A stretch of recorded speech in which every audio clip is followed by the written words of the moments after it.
Merci pour la question. À propos des baptêmes, nous pouvons prendre Actes des Apôtres au chapitre 19, les versets 1 à 7. Là, nous voyons comment l'apôtre Paul était parti à Éphèse, rencontrer quelques disciples. Non, c'était à Corinthe plutôt. La Bible dit, pendant qu'Apollos était à Corinthe, Paul, après avoir parcouru les hautes provinces de l'Asie, arriva à Éphèse. Ayant reconnu quelques disciples, il leur dit, « Avez-vous reçu le Saint-Esprit quand vous avez cru ?» Ils lui répondirent, « Nous n'avons pas même entendu dire qu'il y a un Saint-Esprit. » Et il dit, « De quel baptême avez-vous donc été baptisés ?» Ils répondirent, « Du baptême des Jean. » C'est à partir de là que l'apôtre Paul a défini le baptême des gens pour dire Jean a baptisé du baptême qui devait amener le peuple à la repentance. Maintenant, dans ce texte, nous voyons trois formes de baptême. Mais que cela ne prête pas confusion quand nous lisons par exemple Éphésiens chapitre 4, les versets 5 à 6, là où la Bible dit il y a un seul Seigneur, un seul Dieu, une seule foi, un seul baptême. Là, l'apôtre est en train de faire allusion au baptême dans le Saint-Esprit. Parce que c'est le baptême dans le Saint-Esprit qui nous greffe dans le corps de Christ. Selon 1 Corinthiens 12, nous avons été baptisés dans un seul corps pour former ce que nous appelons le corps de Christ. Mais maintenant, le baptême des gens, c'était un baptême préparatoire. Il devrait préparer le peuple à recevoir le Messie. Mais le baptême des gens ne produisait pas la nouvelle naissance. Le baptême des gens ne produisait pas la rémission du péché parce que Christ était encore vivant, il n'était pas encore mort et ressuscité. Donc, c'était un baptême préparatoire.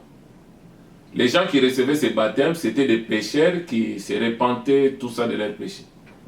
Maintenant, deuxième forme, nous voyons maintenant les baptêmes chrétiens que nous recevons en Christ, en qualité de juste. C'est ce qui a fait que même Christ, quand il est arrivé devant Jean, Jean ne voulait pas le baptiser, il a dit, mais en réalité, c'est toi qui dois me baptiser. Christ a dit, laissez accomplir ce qui est juste. Donc, ce sont les baptêmes des justes en Christ. Pourquoi? Parce que nous les recevons après avoir accepté déjà Jésus comme Seigneur et Sauveur. Donc, par notre foi en Christ, Dieu nous justifie. Il nous déclare juste et non coupable.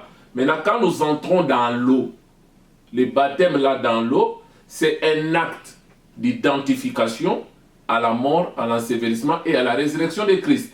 Donc, là, nous sommes en train de témoigner notre engagement par rapport aux choses qui se sont passées sur le plan spirituel. Parce que nous sommes nés de nouveau régénérés. Amen, amen. Donc, par là, la troisième forme maintenant, c'est le baptême dans le Saint-Esprit. Maintenant, le baptême dans le Saint-Esprit, c'est Jésus seul qui le donne. Ce n'est pas un homme. Mais maintenant, pour ce qui est du baptême chrétien, parce que la question, est-ce qu'on peut encore se faire rebaptiser? Souvent, le problème se pose au niveau de la formule baptismale.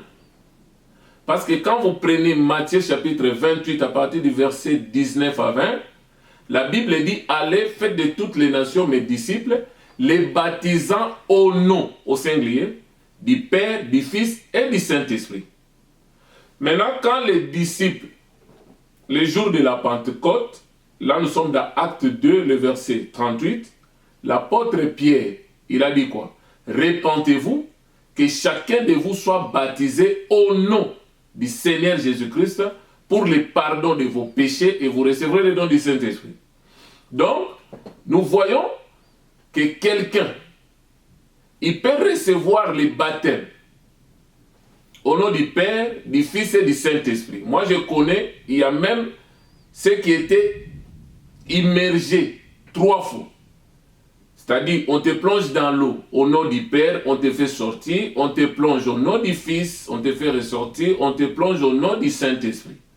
Mais il y a d'autres, il dit, je te baptise au nom du Père, du Fils et du Saint-Esprit, il te plonge une fois et tu ressors.